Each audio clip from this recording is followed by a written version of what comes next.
And welcome into Getting Help from Uncle Sam. That's all you do is got to look around and you can see that everybody has voting frenzy. And of course, we're just getting started because next year's the big time, 2020, when there's going to be primaries and a big general election. You may not know, but when we talk about having the votes tallied and officially stamped, the person that does that is the Secretary of State of the state of Alabama. We're pleased to have him with us today, John Merrill, our current Secretary of State. Secretary Merrill, so glad to have you with us.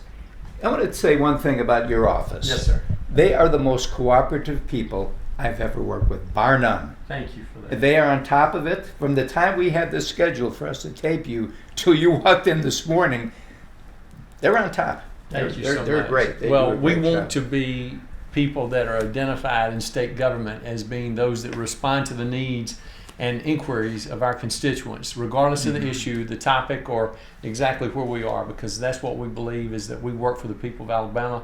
We want people to feel that way. That's great. And you know, people sometimes when they hear about the person's the Secretary of State.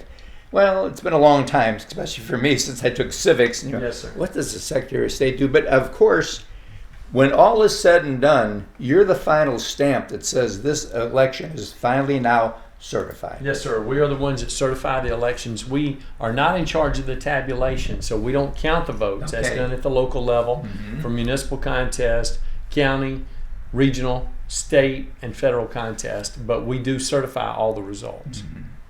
And of course, people have the right to vote. I mean, Yes, sir. obviously, it's one of our given rights. I think they need to take it seriously.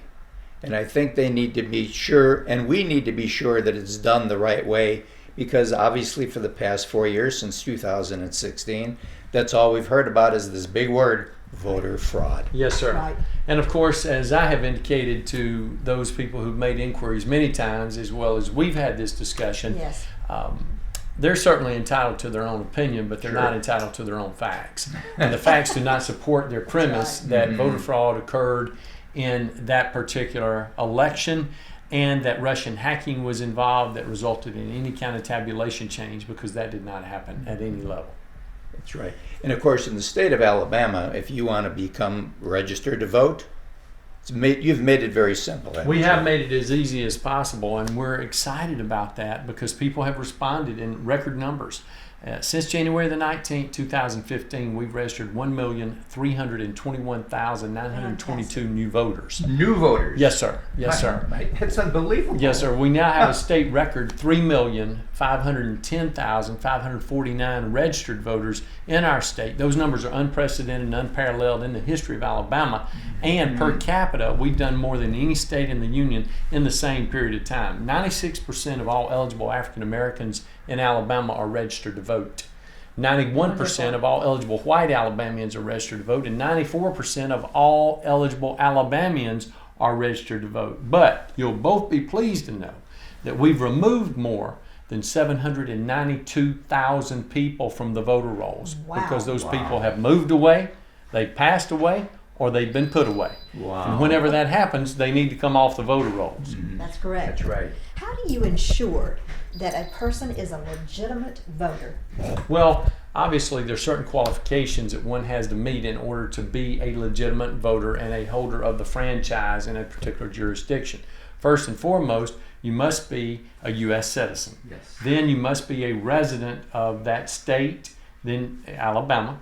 Then you must be a resident of that community or that jurisdiction which you're seeking to gain access to so you can vote. You must be at least 18 years of age, and you must not have been convicted of a disqualifying felony that would keep you from expressing your right to vote. When you meet all of those standards at that point, then you have the right to vote. So what is the process for determining that someone is a U.S. citizen? Well, what we encourage people to do is to utilize the electronic standard for registering. Now, one of the things that I would be happy to share with your viewers today Good. is the electronic mobile application that we have at Vote for Alabama. You can go online at alabamavotes.gov, or you can go to the application store, the App Store, on Okay. your phone. Download the mobile app at Vote for Alabama. You Okay. can register to vote for the very first time or change your voter registration record if you move from Cusada to Ruhama, from Okay. Montgomery to Prattville, or from Autauguaville to Eclectic. You can change your registration record without ever leaving the comforts of your home as long as you have a valid Alabama driver's license, because that tells us who you are and it verifies as to whether or not you are a U.S. citizen. Because for most of us, it's been a while since we had to get our driver's license. Right. So we've forgotten that when we went the first time, we had to show our birth certificate. But now you have got that information available, much of it available electronically. And so it puts us in a stronger position to be effective judges of the information that we have to determine its accuracy. Good. Well, thank Secretary you. Merrill, we're going to have you come back again because we want to get into something called absentee voting. Yes, 'Cause sir. I think it's something that, especially in the state of Alabama, we got a lot of people traveling. Yes, we sir. want to make sure they get it right. And just remember this, it's the Secretary of State's office. They are there to serve you, and they are very responsive if you go to their site or Alabama Votes. We'll be right back right after this.